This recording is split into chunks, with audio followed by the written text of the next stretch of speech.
在新行星轨这一页，除了我们前面提到这些计算以及看各个行星行星星云这些仰角、方位角的信息，它还有一个模拟的功能。这个模拟的功能是其他的软件所没有的。那怎么去模拟它呢？我们这边就打开我们上一次做的一个标记文件，上海这个标记文件里面，主要是为了得到它这个东方明珠这个电视塔。好，然后我们点击它，把它设为我们的拍摄主体。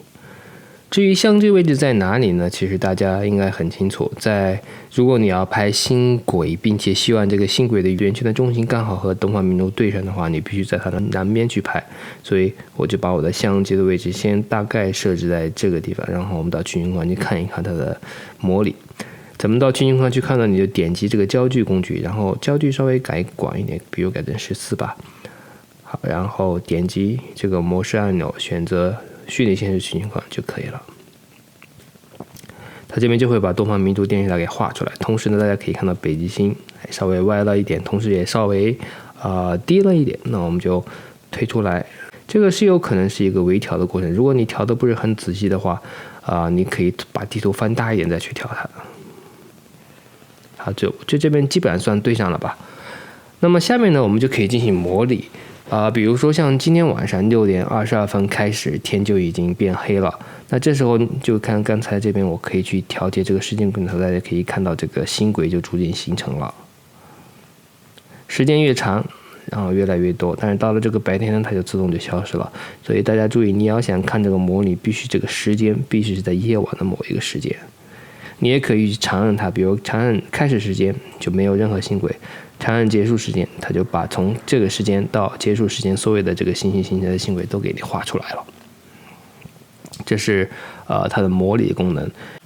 一般来讲，如果你的这个前景是一个比较矮的建筑物，比如说像一个灯塔，你基本上不需要去计划。原因很简单，因为你到了现场以后，你随便走几步就可以让北极星和这个灯塔的顶端对齐。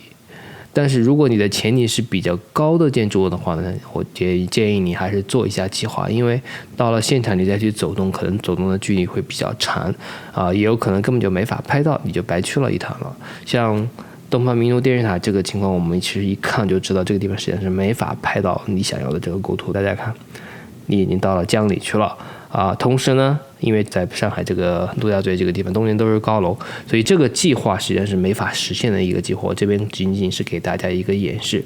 但是如果您的城市里面有这样一个高塔，并且呢中间有空的地方，可以放置机位，那你就可以尝试一下拍摄这样一个画面。好，下面呢我给大家做另外一个计划，在这个计划里面牵涉到了一个标记，因为是在城市里面。下面我就去优胜美地国家公园这个地方，我们就到这个地方呢，叫做 Upper Yosemite Fall。我们来搜索它一下。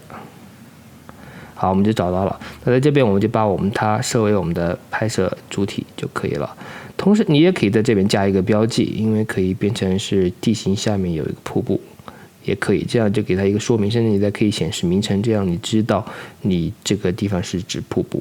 那么下面呢，我们就要选择一个机位，希望能够拍到这个星轨刚好在优胜美地瀑布的上面。选择这一块比较好，因为大家看这一块实际上是个河嘛，所以我们就选择这个位置的话，应该还不错。下面呢，我们就去模拟看一看它的画面。好，大家看到。这就是北极星所在的位置，这是瀑布。尽管北极星高了一点，其实我个人觉得是没有关系，因为没有必要让瀑布这个刚好对齐。那如果去模拟它呢，我们就可以看到，这就是一个模拟出来的画面。但是有人说，是不是拍星轨一定要让包括北极星呢？其实也不一定，有的时候你可以根据自己的需求，根据你前景的情况，可以做出一些选择。比如说，你要是朝正东方向拍的话呢，你看到的星轨就是这样一个形状。这样的形状是不是可以呢？也没说不可以，因为这完全是你根据前景来决定的如果是正南方向呢，就是实际上正南方向也是个圆圈，但只是它的圆心呢是在地平线以下。西方向呢，则是这样向另外一个方向的一个星轨，这都是根据你前景的构图来决定这样的星轨能不能满足你的需要。